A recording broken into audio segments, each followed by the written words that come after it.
Guys, gising na sa bebang.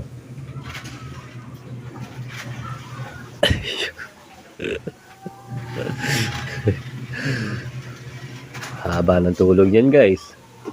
Laging puyat, kaka-cellphone.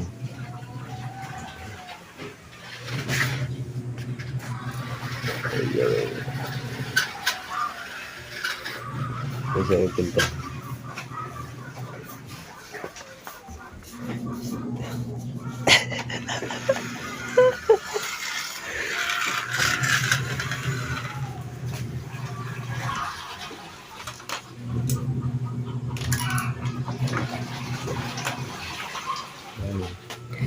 Malayo kasi CR niya eh.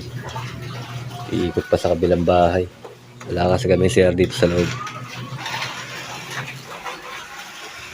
Kaya din siya sa kabila pupunta pa.